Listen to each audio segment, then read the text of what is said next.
Welcome to the Better Outcomes podcast, where we discuss all things leadership, sales, and communication in Australian business.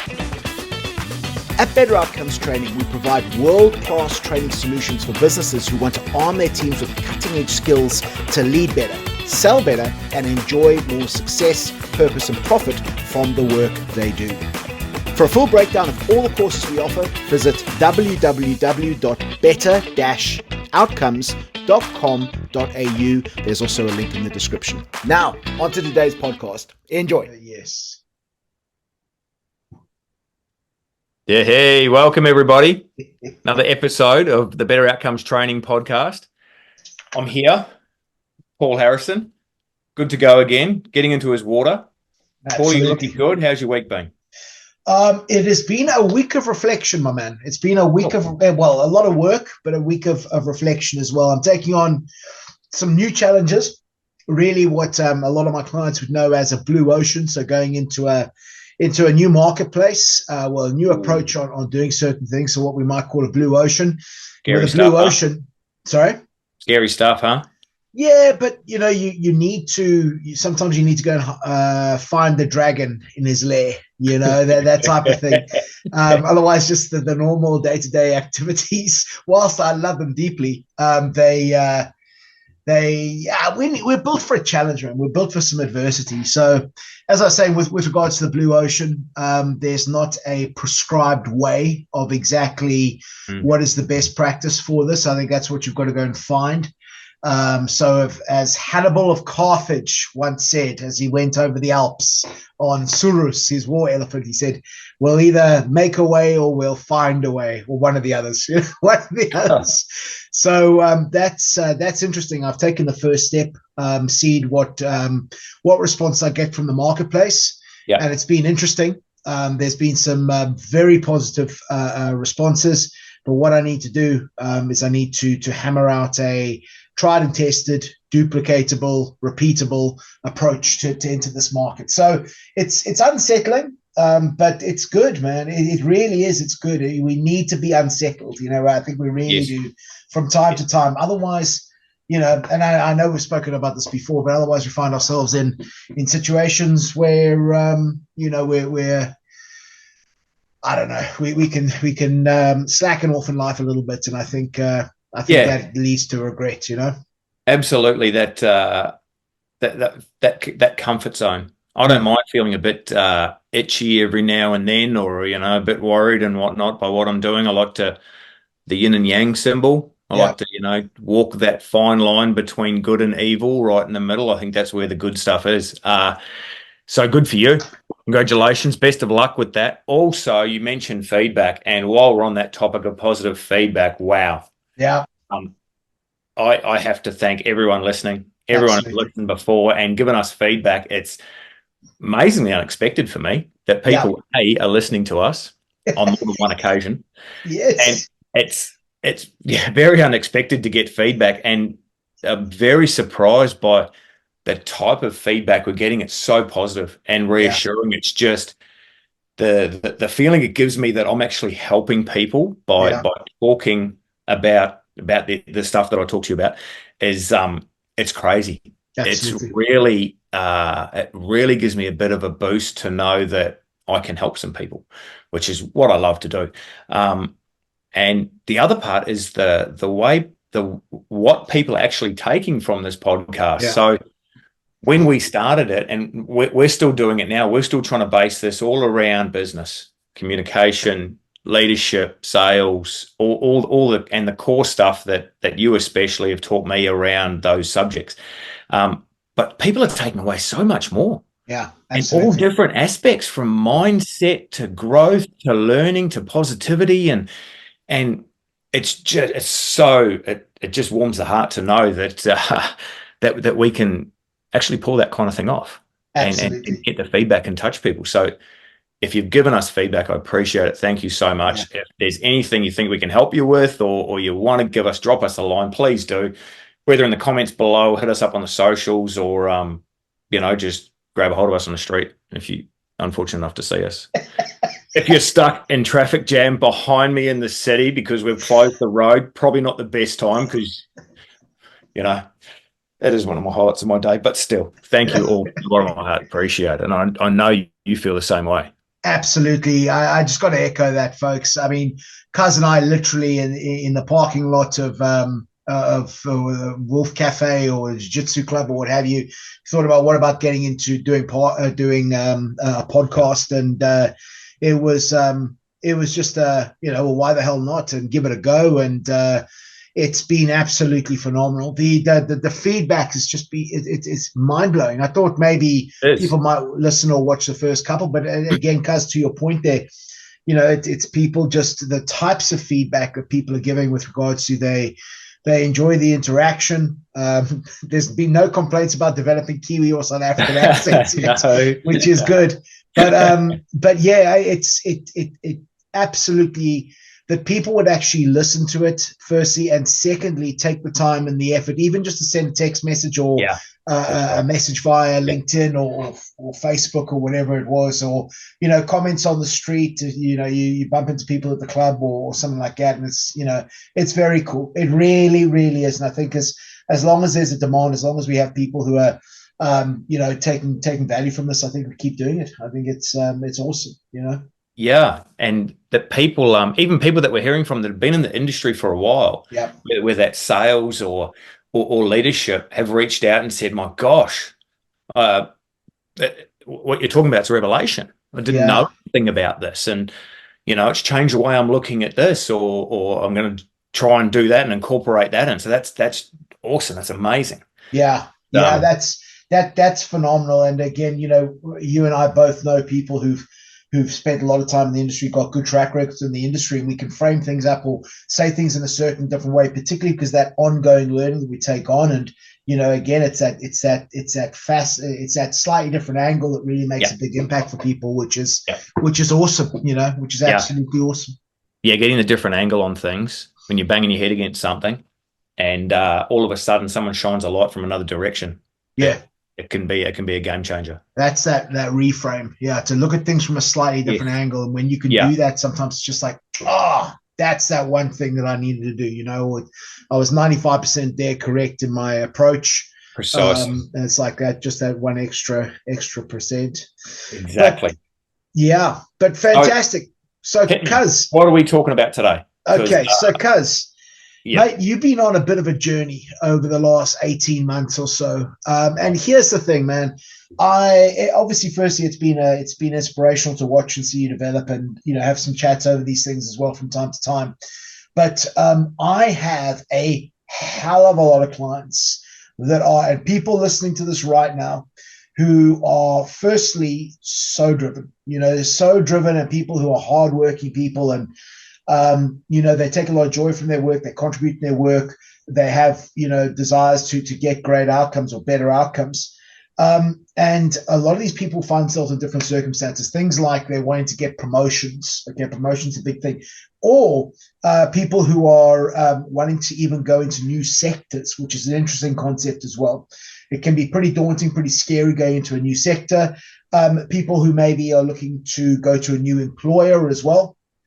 Or the most extreme example, which we see from time to time with particularly training people at the things like the mini MBA, are literally people who want to get out of their job and start running their own businesses, which, you can imagine, obviously, and you don't have to imagine, but for people who've always been in a job, if they're now looking to get out and to build their own business, that is not only do you have to develop those new skill sets of being able to market and sell along with your own sort of core skill sets, but it's a whole different way of thinking, from a sort of an employee job description type of role into a complete new business type of role, or when I say new business, entrepreneurial type venture. It's a real daunting, challenging situation. So what I'd like to boil this down to is really for you to share your insights, particularly over the last 18 months, maybe 24 months, whatever it's been, but really how you came to the conclusion that you decided you wanted to make some shifts and what the journey's been like, what your motivating factors were, what were the fears. I think the fears are a big one, mate, because fears are things that keep us in place there. But just your story, effectively, man. I know we touched on it a little bit, but with regards to where you were, where you want to go, reasons why, fears, concerns, best recommendations for people, anything that you can provide to our phenomenal audience in progressing within something business related. Right, so no pressure on this one at all. Well, we can always edit it, mate. Well, no, I can't because I'm the editor.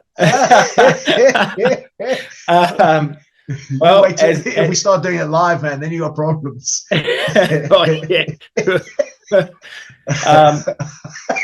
Well, as luck would have it, as you always say, I'm a content matter expert on this subject. Yeah, because of me. So it has been tough. It's been a tough little couple of years, but I'm in a place now where I'm loving what I'm doing. I've still got some fears, I've still got some insecurities, and there's a couple of big steps still coming. But to start off with, my current job that I'm in, it's like my dream job that I didn't even know about.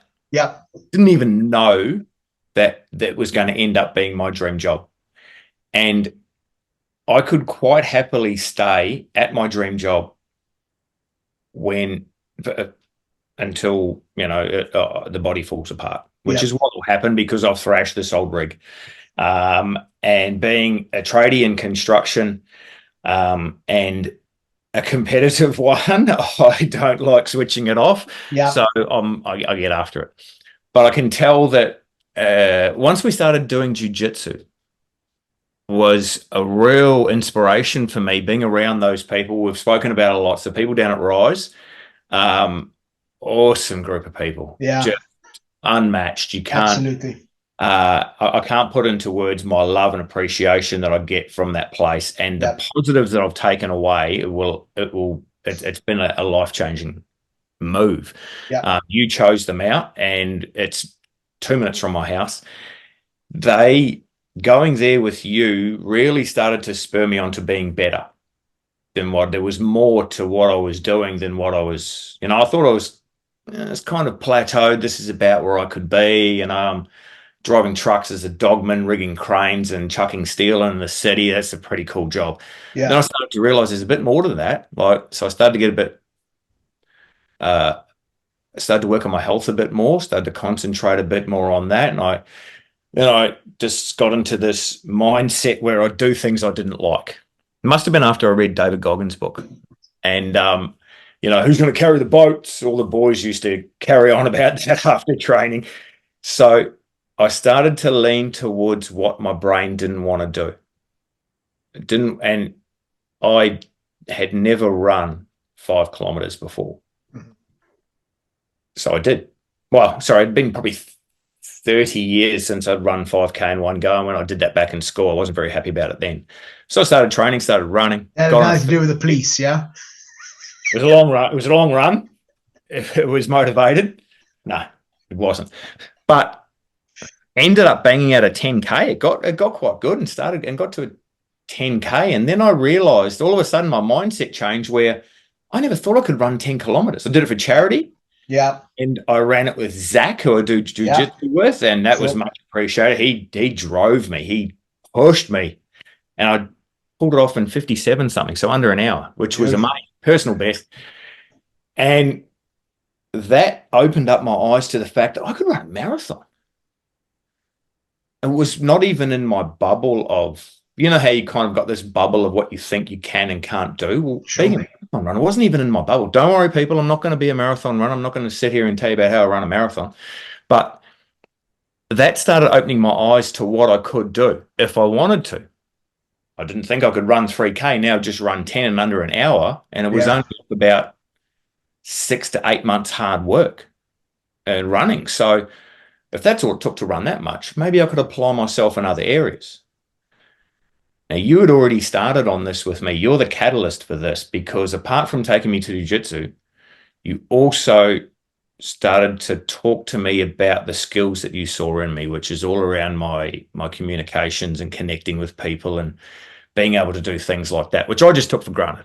I'll be perfectly honest. I took for granted everyone says, Cuzzy always gets along with everyone. Send him over there to talk to this guy and we'll be all sweet. So I started to develop skills around that based off your recommendations and you kind of coaching me through. If we're honest, you've coached me in directions and given me solid foundations on what I'm learning, which was awesome. Without some of those foundations, I would have lost my way, I think. And now it's all coming together. Mm. The vision's all slowly coming together. Like everyone says, the journey is really hard, but you start to see the results at the end, which I'm slowly starting to see, especially with the feedback from some of you crew again. Yeah, absolutely. And now the next big step is to leave my dream job, which does my head in every day. Like, why would I leave my dream job and go and do a complete career shift from construction into a sales-based role? That's probably coming up the next few months. And it's a great unknown for me. And the real struggle for me at the moment is, well, I don't know anything about it. I've done research, but I've not dipped my toes in the water. Yeah. It's a world that I'm a complete novice at, and I've been making sure that I try and keep that old mate imposter syndrome at bay. Yeah. By keeping my learning up and staying excited as opposed to getting fearful about things. But yeah, there's a big step to come. So I'm approaching it with the usual optimism that I have of everything should be okay as long as I, stick to what I've been learning. But as you always say, it's been good to watch what I've gone through. I think I lose sight a bit of what I was compared to what I am now. So, because you don't really see, look in the mirror every day, you don't see the change. Exactly. So yeah. But then you look back on, where you were 12 months ago, 24 months ago, and when you're looking at goals and you set goals at the beginning of the year and what you've achieved over the course of a year, and I think we severely overestimate what we can do in a year, but we underestimate severely what we can do in 10 years. Yes. It's interesting there. But Cuz, just for anybody listening, what were the actual motivations to make a shift from what you've mentioned now, the doing the work that you love? What was the thing? Because to make that change, if we look at a human change model, the first thing is we need to be aware of the changes that we need to make. So what do we want to do? What's the goal? What's the actions and awareness? Secondly, there needs to be either some degree of cost associated with staying the same or potential reward for making a change. So what were those motivators? The away from cost or towards pleasure motivator, away from cost towards reward, or away from pain towards pleasure motivation? Both. I had both going, because if I stay in this job that I love, it'll cost me my body. Okay. It'll cost me, my body will start to give out, and I won't be able to enjoy. Me and my wife have, like, my poor long-suffering darling wife has gone through decades of living with this, and we owe it to ourselves now to spend. We've had our kids older now. They're pretty much set up, so we're in a very privileged position now. We realize that we're blessed to be where we are, but we never did a lot of stuff when we were younger because we had kids. Yeah. And now that we're older, and I can say that now that I'm over 50, now that I'm older, I can start to look towards this thing called retirement, and Jesus, that scares the absolute. That scares me. It's having to say retire, because I'm not one to sit still, and I'm shocking at sitting still. If I've got nothing to do, usually I just fall asleep on the couch and then wake up and dive off and do something, mow the lawns or something. But so I need to make this kind of a radical change in my life and my mindset, to move away from going flat out at something all the time and using my body to make all my money to provide into I guess what you'd call softer skills. I need to think about what I can give back. What I can give to people through my experiences. So away from cost is my body, It'll give out, and I won't be able to enjoy the rest of my life. And a lot of tradies who work because they think that's all they can do. They have that mindset of, I don't know how to do anything else. I know that because that was my mindset. I'm a carpenter. I don't know how to do anything else. I don't know how to go and be a trainer or a facilitator or a salesman or anything, when they absolutely do. You absolutely do. You just haven't got your eyes open to it. And the reward is being able to help people as well. So move away from the body giving up and moving towards an easier lifestyle that I'm able to enjoy more, with the possibility of helping people. So I battled with it for a while, at least the year last year I've battled with leaving it. So you know, when you get an idea of what you want to do something, you think, oh, that's crazy, I could never do that. And slowly you start shifting towards it, and it came. And in the last couple of months, it came to a head, and I'm like, I'm doing it. I'm done. I have to give it a try. So, Cuz, just to come back to that, because I know there are people listening to this that are going to be considering their future and what have you. And again, just, you know, such phenomenal people who want to believe in something better, that they can do something better. And, you know, we're at Better Outcomes, we're definitely here to support that. But you played with the thought process for a year. Is that what you're saying? Oh, yeah, absolutely. Okay. Absolutely. All this, I couldn't see where all the learning that you were providing me with, and the coaching, I saw it was, my brain started to get really curious. Okay. And I just started to want to be a sponge and just absorb more and more material. And I'm still doing it now, but I couldn't see where it was going. I didn't know what was going on. So you got addicted to the professional development aspect, to the learning aspect. Absolutely, got addicted to that side of things, and it just kept coming. And there was little niches and avenues that I'd go down, and little bits, and like body language or the status game and things like that, and psychology stuff. But I could never see a clear path as to where it was going. And then slowly, through the help of you and talking to a couple of other people as well, I thought, well, maybe I could go that way. Maybe I could go into sales, use my background in construction to maybe sell into the trades, sell back into the trades, or because I'm blue collar. I'll always see myself as a worker. I'll always class myself as a carpenter, I think, after having done it for so long. But having and what I talked about before in terms of, I don't know how to do anything else. So I think there's a lot of people, not just tradies, I think a lot of people have got that position where they're like, this is all I know how to do. Getting out of that and getting into something else, maybe a dream job or what you've always wanted to do. It's really hard. You've got to find that time to learn, get the professional development going. Yeah. For a long time there, it's scary because you don't know what you're doing. Absolutely. You're just learning about 100%. Something you don't even know what's going to happen. So, and it's so easy to lose momentum when you're doing something new as well. You know, it's not business as usual. It really isn't. So, Cuz, you mentioned some of the motivations there, the away from pain towards pleasure motivation, or away from fear towards happiness and that type of thing. But you also made mention of contribution to other people, which I think is a real part of your DNA. I really believe that. If you were to move into a sales, business development type of role, and I'll tell you this now, there is a lot of people I see at any of these open workshops that I train, you know, people that can come along, companies send them and they want to become better salespeople. You better believe in a class of 15, 16 people, there's going to be at least one or two people who are coming from the trades, or very technically minded. When I say the trades, I mean technically minded there as well.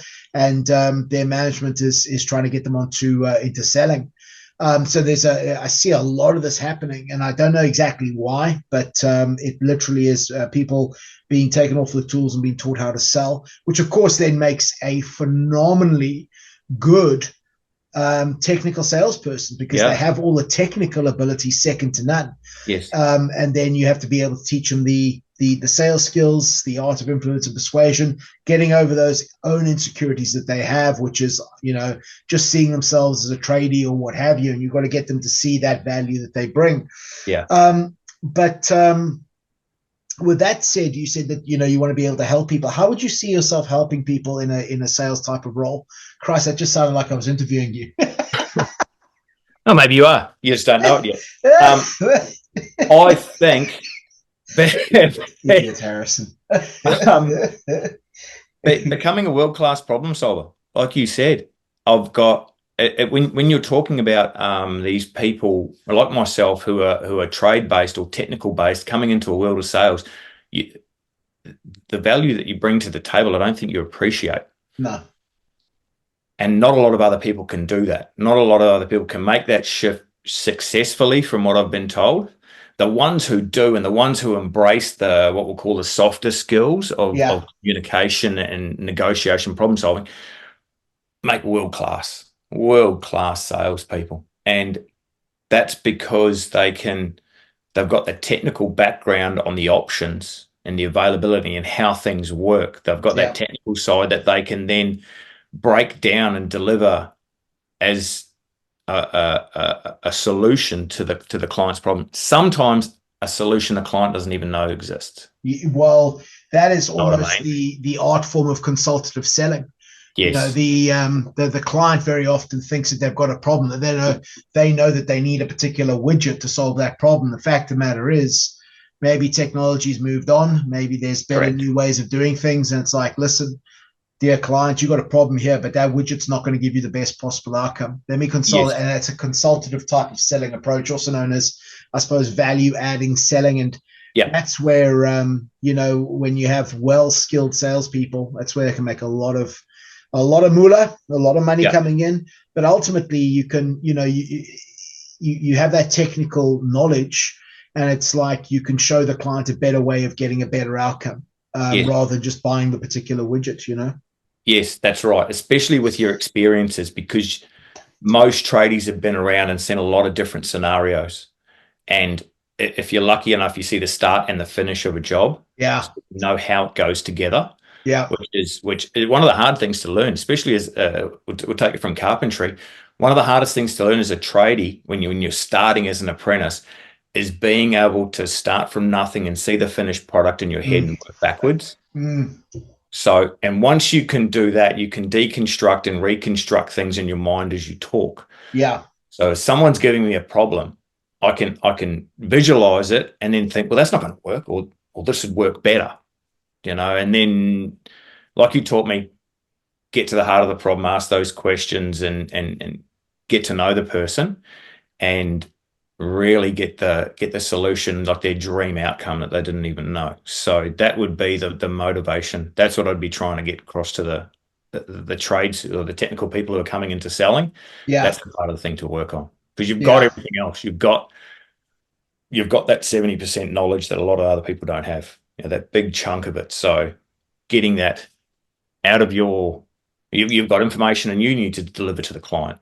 So finding that way of getting it across.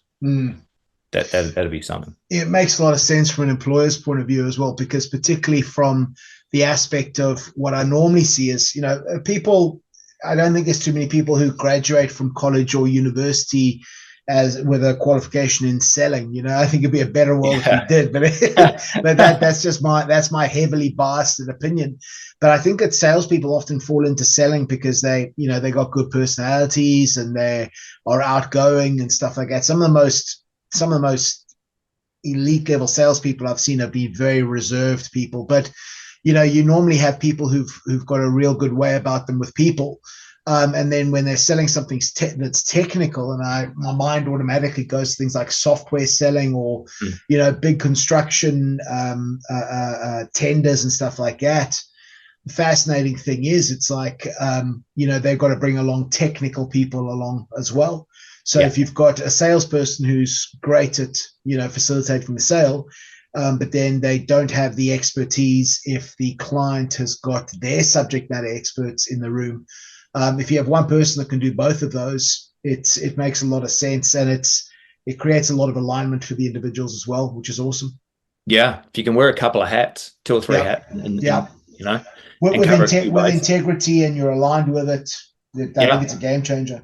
Well, that's another big thing too, making sure you're aligned with what you're saying, and coming from a place of just like honesty and having a reputation and keeping that, making sure that you're putting the client's needs and wants up front by seeing it there from their point of view, being able to see what they want as well. I worked myself for a long time as a carpenter, and with builders, I was lucky when I was working with builders, we'd do start to finish, especially when I was learning. So it taught me that I'd do the whole lot, I'd do everything, but also I was dealing with not only the building side of things and the pressures that the builder had, because I was quite involved with that, also, and the contracts and suppliers and all that, but also architects, clients, designers, engineers, all that side of things as well, and everyone trying to keep them all happy and keep them all on the same page. Getting everyone on the same page is the hardest bit sometimes. Trying to interpret between what the architect's draw and what the architect wants. The client didn't want that. How's this going to work? All that, trying to manage everyone's expectations. There's a lot going on. So that taught me a lot. Sure. If I go to a couple's house to help them, design a few things on their on their renovations, I want to speak to, I'm going to stereotype here, but I want to speak to the wife about the kitchen, because I'm not letting the guy do the layout for the kitchen. There's no way. Because if I did a layout for a kitchen, it'd be a big barbecue and a massive beer fridge, and my would have my guts for garters. So there's certain areas that you want to make sure you take the time to get right in the client's eyes, because that makes the difference, the little things. So that's one thing that I did learn. Hopefully I can put that to use and help some more people out. Beautiful. Yeah. Now, something I'm keen to touch on here, and you made some mention of it a little bit earlier, but certainly it's something I've seen with working with entrepreneurs a lot of the time, people who are leaving their job. And, there's, from time to time, I come across people who are making that shift from, they're in a career at the moment, but they want to go out and start their own thing for whatever reason. Yeah. And there has to be a hell of a lot of work that has to happen between making the decision, I'm going to go and do this, and actually starting to see the numbers coming into the bank account. I mean, if you're able to be profitable after the first year, you've probably done quite well.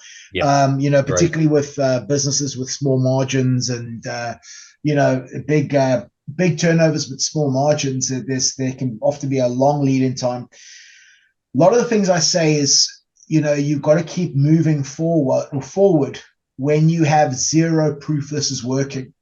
Yeah. So what I mean by that is, again, you got to maybe you go to investors, maybe you get premises, maybe you've got to negotiate with suppliers, etc., etc., etc., etc. And all you're seeing is that savings going down on the regular, and you've got to have faith that it's going to pay off somewhere along the line. So there's a term I use which is called running on faith. You got no gas; it's just running on faith. You have to believe that you're doing the right thing. And when I say that, we have a saying in South Africa which is domkrag, and domkrag directly translated means stupid power. Now the thing is, what you talk about this with people who get the label of domkrag is when they're too stupid to know when they're beaten. And these become very formidable individuals, because they're not smart enough to know when they're beaten, and they will just keep moving forward. And I think there's certain guys I know who are like this. They've got proper domkrag, but I think a lot of them play in the forward pack in the rugby game. But what do you say to people who are going through that tough time right now, and maybe they made the decision, but it's just like every day they're getting slapped with another challenge that life will throw at you, another letdown, and all they're effectively doing is running on faith. They've got no visual proof or no physical proof this is actually moving in the right direction, but they're just running on faith. What's your guidance to them in that situation? Geez, that's a tough spot. Yeah, that's where you're just doing everything you can to try and make something happen, and you're not seeing those results. And that's a real tough spot. You have to just keep going. Everyone who's done what you want to do has gone through that. Everyone who's been successful and has maybe you're looking up to them, your own clothing brand, you want to be like whoever. I'm not good with clothing, obviously. Neither am I. Whatever. That's the wrong. That's the wrong genre to bring up on this call, mate. Yeah. That was a terrible example. What was I thinking? Anyone who's gone through that, unless they've just hit the ground, they've got a massive amount of contacts and been successful, which are few and far between, regardless of what you see on all the social media. Yeah. Everyone who's made it has gone through that. They are the top 1%. And you're not alone. This is what happens to everyone. You just got to keep pushing. You have to keep pushing, and you have to try and stay as positive as you can, because in a year's time, you're going to look back and go, geez, that was tough. I'm glad I'm here now. What do you think about carrying on and did it? What do you think about this, mate? What do you think about maybe that journey, that driving through the darkness where you can only see the next 200 meters? Yeah. It's not what you achieve. It's not what you accumulate with regards to wealth or client databases or number of likes on a post, but it's the kind of person you become. Yes. So a thought process that's just come to me now is if you're going through that hell and you keep going, because that pathway is littered with people who, you know, pulled out halfway along the line. Yep. It's like, I got to go back. I got to conform, you know, I got to go back to that old thought process, which might be the right thing to do from time to time, you know, I mean, and people go back and do it again. But I think that when you go through something like that, it changes you. It changes your outlook. It changes your mindset, and it changes your tenacity for what you have. And I think that's why you hear these stories of people who've made their millions or tens of millions or, you know, billions and then lost it all. They achieve it back like this because of the kind of person that being forged through adversity, like a knife gets forged through the furnace, or you know, the steel is forged. You can't go back to how you used to be, and I think that it changes you very, very significant. But here's the other thing. I mean, we talk about long-lasting personal change a lot of the time. I think that journey will give you significant emotional experiences, and by that I mean it's like, wow, you know, your whole personality can change, you know. It's not that you become bad or anything like that, but you just become a lot more maybe driven, less likely to care what other people think. I think a lot of the time as well, you know who you are, so you're prepared to you know, be your own best mate as well. But I think I look at people, particularly people who have achieved things of massive significance in a short amount of time. Oh, not so much a short amount of time, but they've done it off their own bat. They haven't come from family wealth or anything like that. Yes. And these are people they have character, but that character has been forged. And, you know, they weren't born with that character. And I think that's a comforting lie we can often tell ourselves. We see other people who've just got a natural ability. We believe they've just got a natural ability, but they went through tough times as well, you know. And I think it's the person you become that then can achieve everything you want. It's not that you achieve all these things and can stay as the same person as you were back in the day. I don't know. Maybe I'm wrong on that. I don't know. But no, you've hit it on the head for me, because it's those. What do they call it? Love the process, you know, enjoy the journey, that not the destination, that kind of thing. Yeah. And it changes the way you think. Like you said, I could never go back to just being relaxed and sitting on a couch and not knowing anything anymore. Oh, thumbs up, thumbs up, come up here. I could never go back to that. There's no way I can go back to that now, knowing what I know.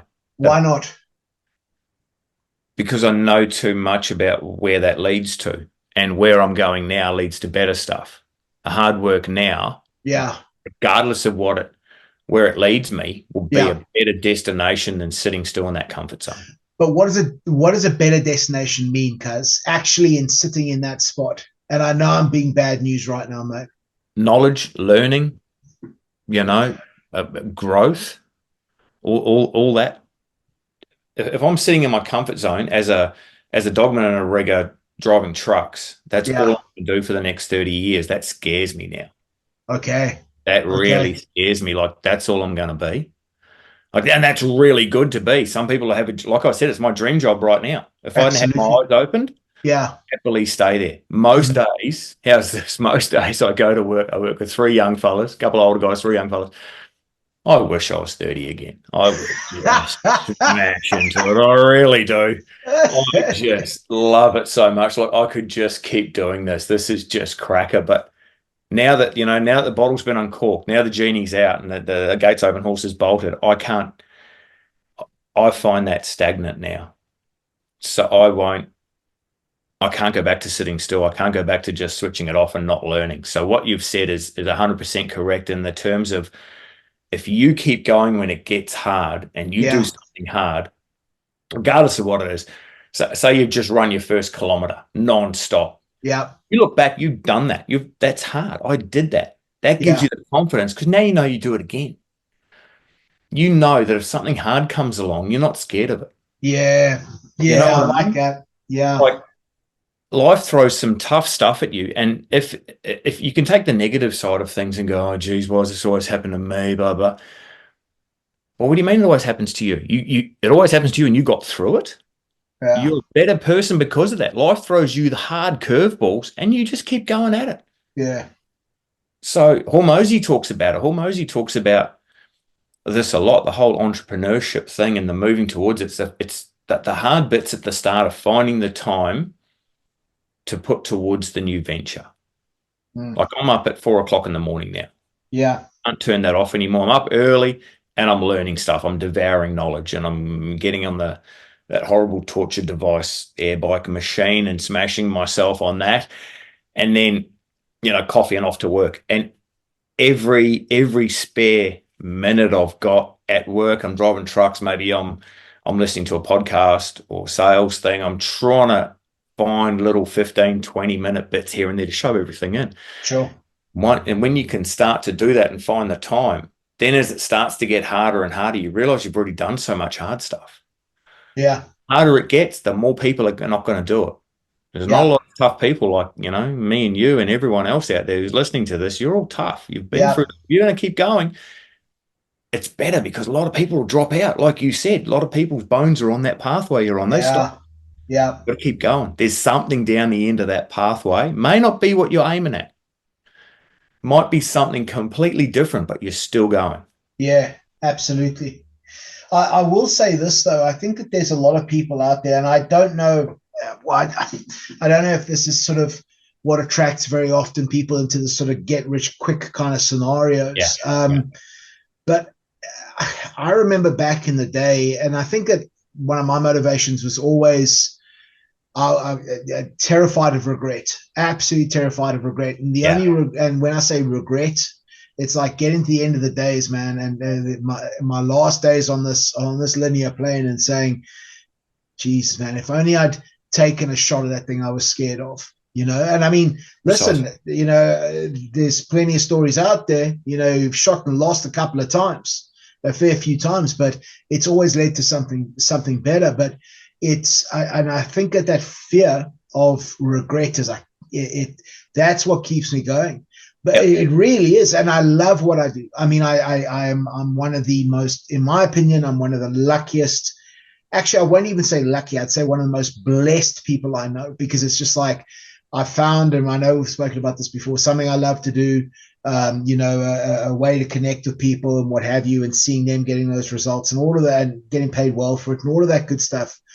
But the fact of the matter is that, I'm very fortunate in that situation, but still that fear of regret drives me, it really does. And, but here's the thing, here's where I was going with this is, I think very often there's people out there who say, oh, I want to earn this amount per year, or I want to win the lottery, or I want to do this, I want to do that, I want to do the next thing.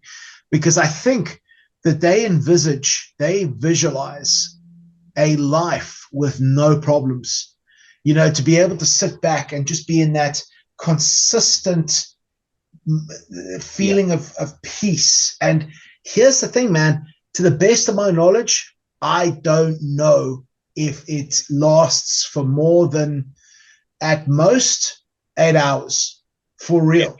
I mean, one of the happiest times of my life were the happiest times of my life.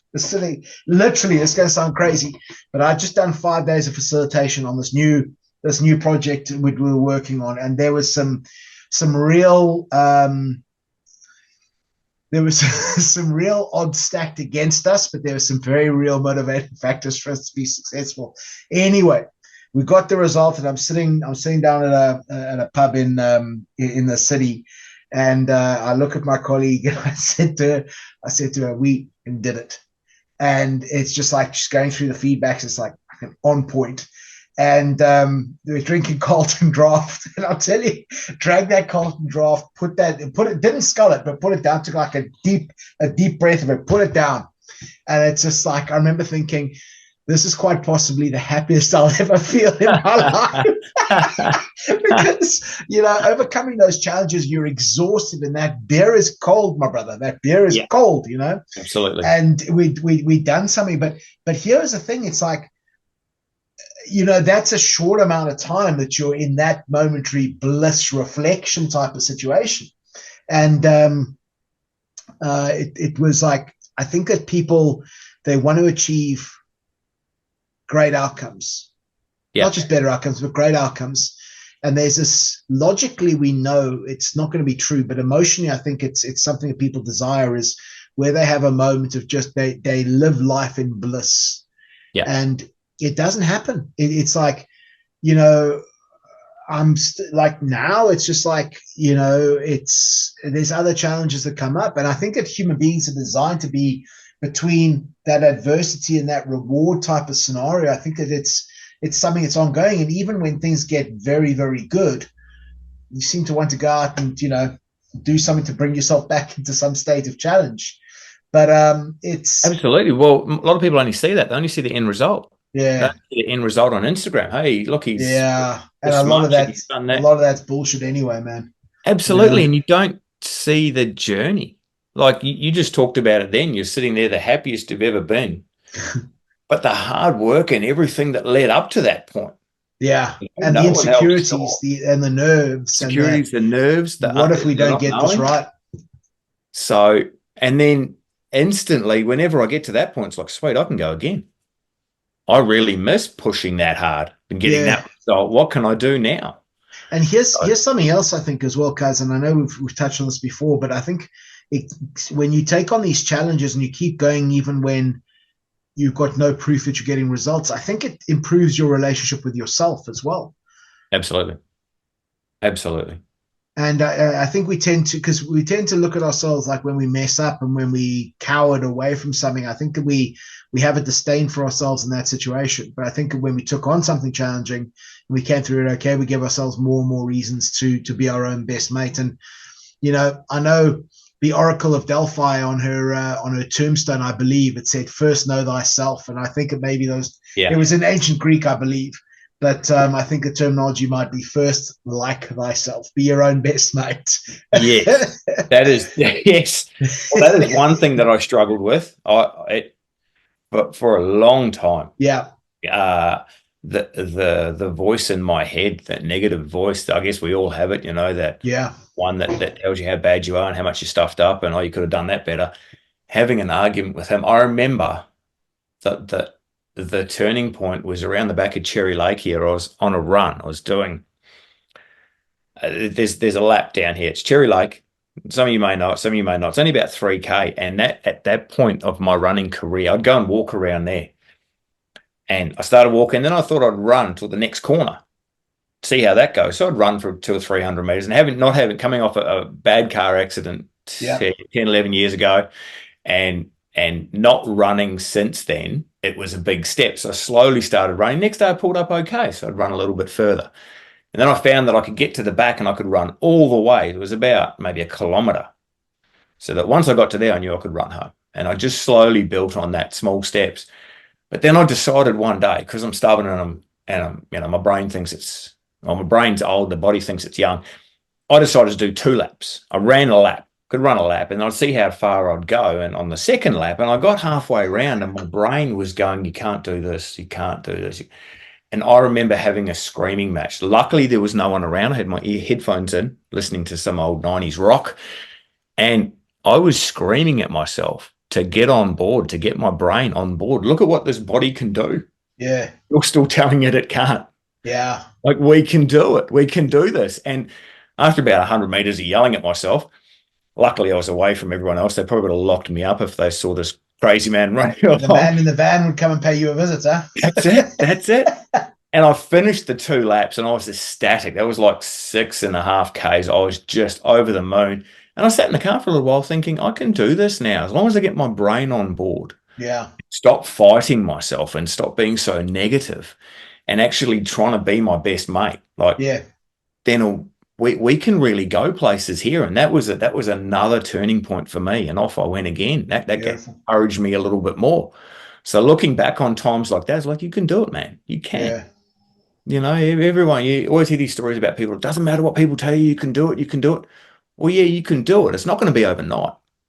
It's going to be small steps, you know, little goals, long-term vision, small goals, little bits. What do I need to do to put this in place and that in place, which I'm still working on now. So that's been like a three-pronged attack for me and this change of career. But that was something that I turning point, like what you said. Got to be your own best mate. Absolutely. Best mate. Yeah, and that doesn't happen overnight. I think that, No. you know, every single one of us would say things until we train our brains to focus more on that value that we bring. And I know I keep coming back to it, but I think it is the soul of everything. But, you know, until we learn to do that, we can say the worst things in the world. And, you know, we say the worst things in the world to ourselves, and you know what you can see? You can see it, cuz. You can see it, how people carry themselves. You can see the energy that people carry themselves with, and those internal dialogues of what's going on. And yeah, it's a rough go. It really is. But with that said, something else I'm keen to get across, because again, people who are looking at change of career, maybe they are looking at going and renegotiating their contract, or they're negotiating for a salary increase, or maybe even broaching a move to a new employer or what have you. With your journey over the last 18 months, 2 years-ish, what have been some of the fears? Because again, if people are aware of potential fears that could come up, that you're discussing, you're sharing with people, then effectively they say, guys spoke about this. I know this is normal. And if it's normal, it's okay. It's when you've got a problem that no one else in the world's got, that's, you know, you've got issues. Yeah. Yeah, you keep that to yourself. Yeah. The fears have been huge. They've been, and a lot of stuff that I wasn't even considering that was a real stumbling block for me. Anyone who knows me, if I get asked to go somewhere, whether it's dinner or a new event, or even when I started going to Toastmasters or something, my first thought, 2 thoughts. Number one is, I hope they don't talk about politics, because that's not my best subject. And number 2, and the main one, is, what am I going to wear? Like, can I get away with shorts and jandals? Do I have to wear a tie? All that kind of stuff goes through my head. So there's all that battling with that. I guess you could call it imposter syndrome, which we're always talking about. The moving to a new career or a new position brings fears like, am I good enough? Am I supposed to be there?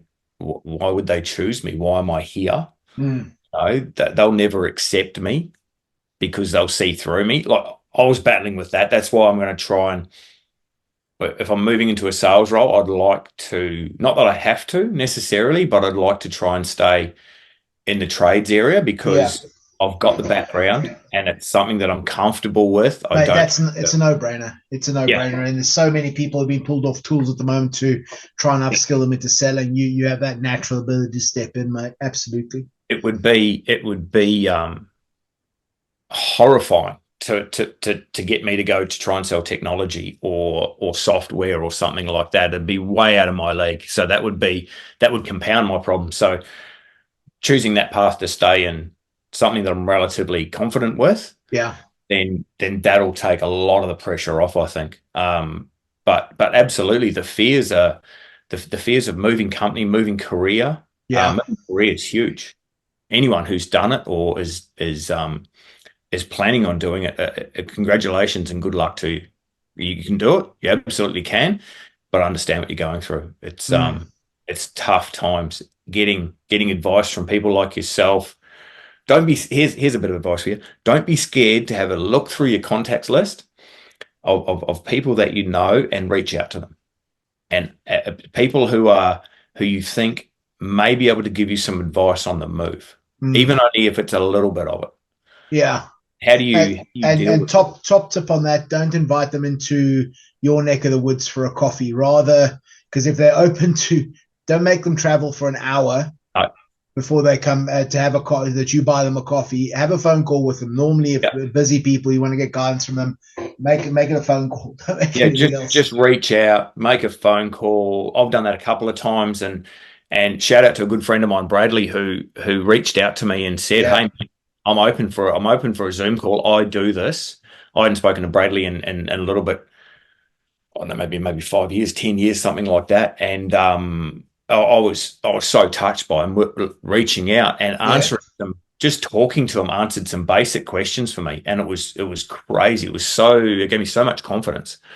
So if you're lucky enough to have people like that you can reach out to and try and get maybe answer some basic questions, which may seem huge to me, but it was actually just like, it was like nothing to him. It was the little things. I was kind of concentrating on the wrong things. I was getting stuck on stuff that didn't really matter.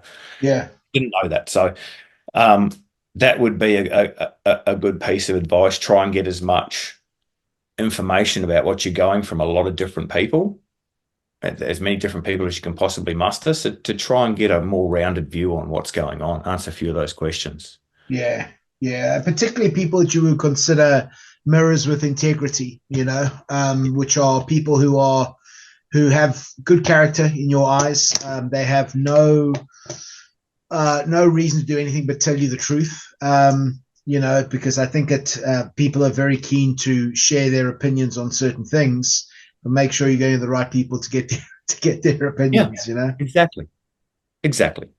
So that was and probably still is a big thing for me. I think the only insecurities I've still got left, and the stuff that's still worrying is only going to be answered by me going and doing it. Yeah. In the next couple of steps. So there's not much more that I can do at this stage until I start narrowing down the field and finding out exactly what I want to do, and putting some work in around that, which is coming up faster than I want it to, but it's going to happen. So interesting times, man. Interesting times. Scary times. Over these big moments where I'm just like, why am I doing this? Yeah. Why am I leaving the comfort of this cave and going out there into the woods to explore? But it's got to be done. Yeah. It's got to. And if worst comes to worst, I can fall back on my trade. I'm lucky enough I can fall back on my trade, and I can go back to eat some humble pie or whatever and go back to doing what I was doing. But at least why the hell would it be humble? But that was just something actually I wanted to talk about. Why would you consider it humble pie? Just because I know that was a throwaway comment, but it's a reflection of your thought process. And that thought process, I can guarantee other people listening to this right now are battling. Why would you use the term humble pie? We're going to smash this now. Talk to me. Maybe I'm shooting too high. Maybe I'm being unrealistic on what these are the thoughts, right? So why the hell would it be humble pie rather than blackberry pie or meat pie? I don't know. It's just maybe I'm shooting for this. Maybe I'm being crazy. Maybe I'm shooting. Listen, who's gonna serve you up humble pie? I don't know. Ain't nobody. That's the thing. Maybe you're right. But here's the thing, man. I'm sorry, but I caught you on that. Okay, and it's like that is the thought process that we all go through. It's like because people listening to this right now are thinking, it's like, if I'm going to make that change and I slip and I don't get my ideal outcome, which is it's very rare you're going to get a perfect outcome. But who's going to serve you up humble pie? What, somebody's going to tell you that I told you weren't good enough? To hell with them. I was going to say something else. To hell with them, but it's going to be recorded. To hell with them. it's like, what? So somebody's going to say to you, ha, ha, ha, I told you you couldn't do it. Listen, if somebody says, folks, and I know it sounds like I'm talking to Kazi, but I'm talking to everybody here. If anybody ever, as we say in South Africa, ever turns around and said to you, ha, ha, ha, you have to eat this humble pie now because you weren't good enough. You thought you were too good to go and do this. If anybody says that to you, let me tell you this. A very good friend of mine once said, there was an individual I had some problems with, and he said to me, Paul, leave that guy alone. Life will be his own punishment. Let me tell you this right now. If somebody steps up and says, ha, ha, ha, I told you need to stay in this bucket of crabs with the rest of us, life will be their punishment. Don't worry about that. Okay. If anybody can muster the kind of insights to have that kind of saying on somebody who wants to better themselves, listen, man, you missed the boat. Well, not you, the individual, but you, the person who's pulling somebody else down. You missed the boat. So it's like being called a poo-poo face by a child. You know, it carries nothing. It carries no weight. You can't get offended by it. Oh, Jesus. Is that kind of like, what do they say? You'll never catch criticism from someone who's doing better than you? Yeah. But also, what kind of character does it have to have of somebody to tear somebody else down? It's like kicking somebody when they're down. Yeah. You know, and you and I talk about this, man, of surrounding ourselves with people with good character, which I think is why we have so much love for all of the absolute legends at Rise, because you've got so many good character, people of good character there. But it's like, you hit the nail on the head there, mate, because you made that throwaway comment, but that was run by something else. And it wasn't you serving yourself up humble pie. It was a concern of somebody else potentially doing that. Yeah, and that's a fear that we all have, man. I can think of that person right now. When I left a professional job, when I left the job in the UK to go and start my own business, I could name probably three people that I would say that I had a fear of serving up humble pie. Ha ha ha! Told you couldn't achieve that. To hell with you. If anybody ever has the gall to say something like that, know that you've already won, you know, for real. I mean, if anybody was ever to be of that little character to kick someone when they're down, it's just like life will become your punishment or their punishment. You know what I'm saying? People right there, that's the motivation that I get sometimes daily and weekly from this man to keep going. That's what drives me. The positivity that comes out of him, that he's been around so much, and he picks up on that little thing of humble pie that I think, and he just washes away the insecurities around that and says, who's going to stand there and tell you that you weren't good enough? That if you've got people around you like this man, you can't fail. You can't. Thank you, Paulie. No worries, man. No, it's I wanted to jump on that because I know how much of a battle that is, and so much of this is a mental battle. It's a mental and emotional battle, but it's only between you and you. It's everybody else is too busy updating their social media status to worry about what anybody else is doing. But he's not talking about me. I only update my stories. Man, I still can't figure out Instagram, man. I really can't. You tell me we need to be content creators now. I can't even figure out the gram, as it were. All mine is just mine's my morning workout with the day of the year, and then if I've got time, I'll post what road we've got blocked and how many people are upsetting at work. That's all I get time to do on mine. Maybe a motivational thing that I see every now and then that I'll flick on, or something funny, but that's all I've got time for on my one. But yeah, so nothing special. Don't go looking at my Instagram for anything, that's going to change your life. Yeah, there we go. There we go. But yourself, you've got a couple of things going on at the moment, especially with this blue ocean strategy. That's the scarier one for me. That's kind of tip of the spear where no one else is going. Yeah. So I can take solace from the fact that what I'm doing has been done before. Yeah. And I've got people like you telling me that You can do this, therefore you can do that. Yeah. You have a bit of a rough time and you can do that. You're in a position at the moment where with something you've got going on, whether you want to share that or not, it's up to you. But you're in a position where explain to us first about Blue Ocean compared to Red Ocean, and then the types of thoughts and the battles that you're having at the moment with what you're trying to get going. Because that to me is the next stage of entrepreneurship. It's not just doing something for yourself that someone else has done. You're trying to do something for the first time.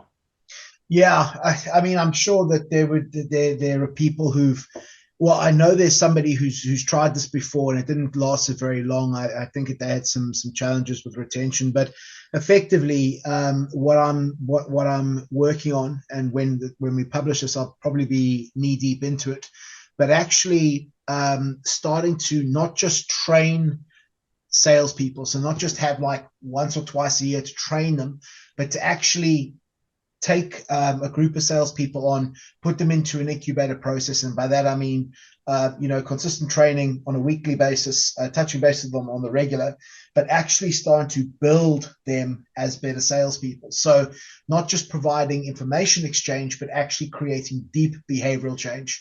Now, we do a lot of behavioral change at the workshops, and one of my roles as a facilitator, and I'm hoping any world-class facilitator out there would be able to create some degree of behavioral change in a day or 2 days of training, but actually putting an incubator process together to take somebody from a self-admittedly middle of the table mediocre salesperson, and within 6 to 12 months I want them the top at what they do in their industry. So being able to sell at the highest possible level. So I'm actually doing a lot more than the goal is to do a lot more than just provide training. I actually want to create an incubator process for people who become better at what they do, and therefore more of an asset to the business. They make more money, they dominate their marketplace, all of this good stuff.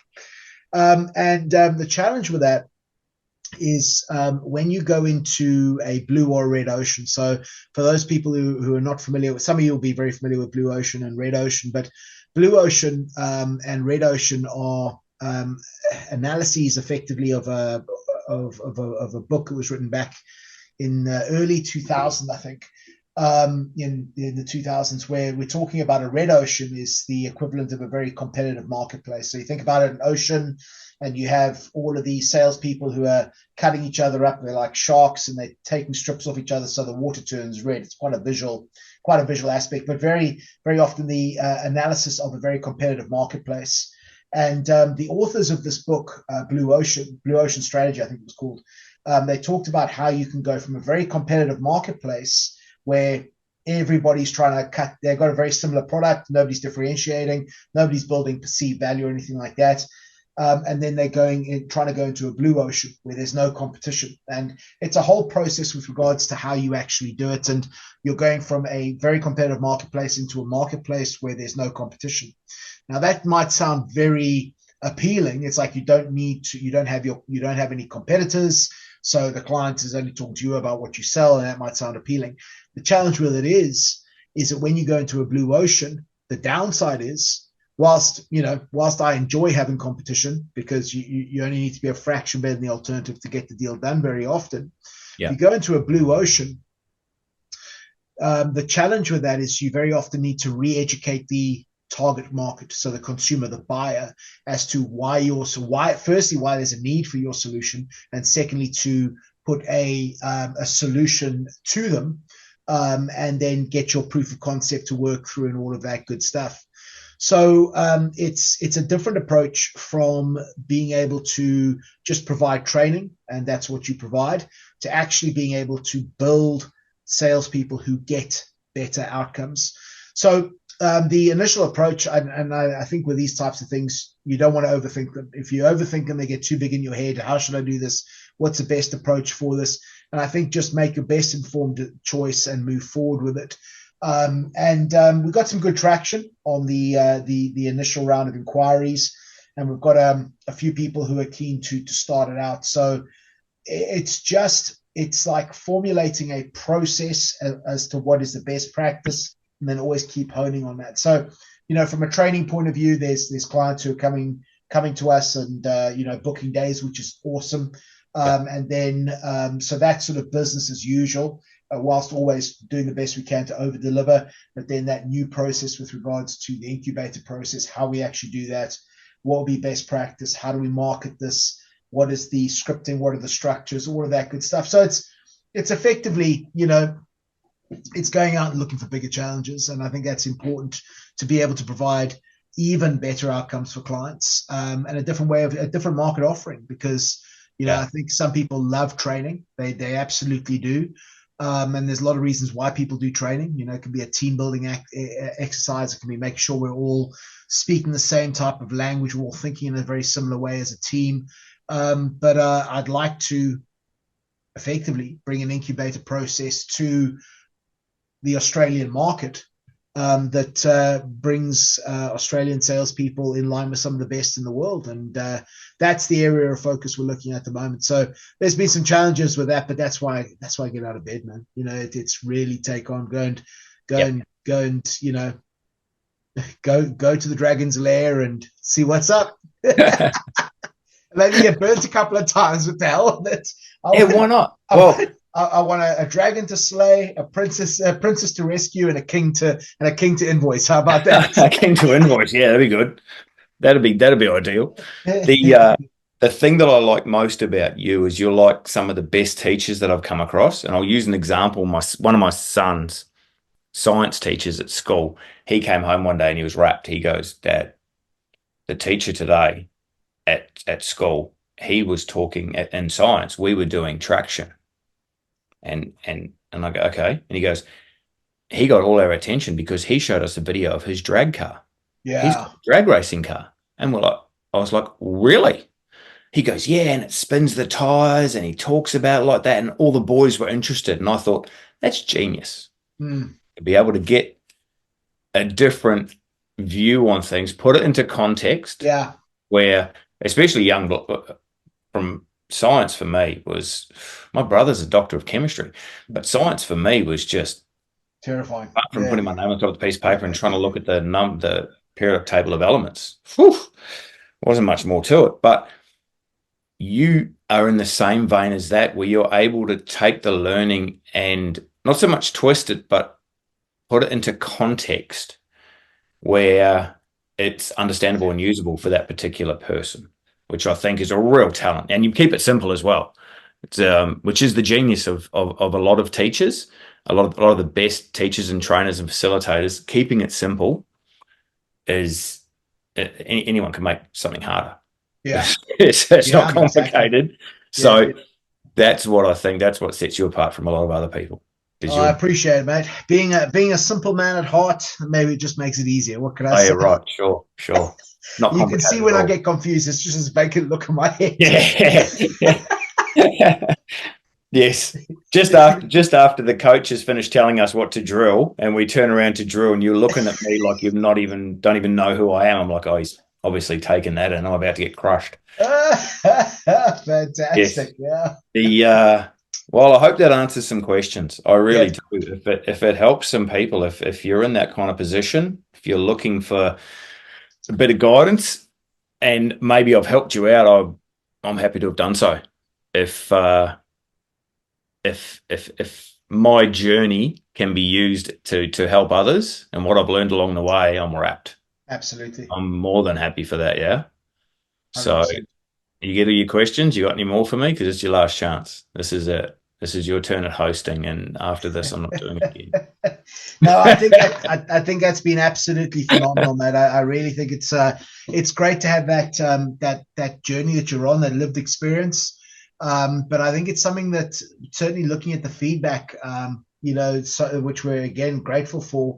I think a lot of people can relate to the situation, which is fantastic. And I know there's a lot of people who start to get an idea with regards to what they're capable of doing. And when somebody starts getting an idea of what they're capable of doing, then the sky becomes a limit, and it's just, okay, how do I make this next step? What's the next thing I've got to do on this? And I think that's a beautiful place to be. I really do. Yeah. Once you, I'll put it from my point of view, once I got it into my head that I could there was something out there to do. Like, maybe I can do this. Yeah. Maybe I can. And it's that challenge. Let's go. I'm stubborn. I'm competitive. Let's go and have a look at this and see scratch the surface and see what's underneath, kind of thing. And it's just built from there. It's just snowballed from there. And I don't know where I'm going with it, if I'm brutally honest, but I'm really enjoying where I'm going. I'm just getting dragged along with it. So if you're loving the process, man, the rest of it falls into place. You know, we've said that many times. Yeah. I'm just going to keep loving that process. So absolutely appreciate all the feedback, guys. It's unexpected, very surprising, and much appreciated. It gives us so much confidence, and really warms the heart to know that you guys are listening. Absolutely. Fantastic. Cuz, thanks so much for that, my man. Really appreciate it. Fantastic. And folks, you absolute legends. Hope you took some value from this. Again, we appreciate your time here. Time is not something we ever get back. So hopefully you've got a phenomenal return on your time invested. Until next time, take care. Appreciate it. Cheers.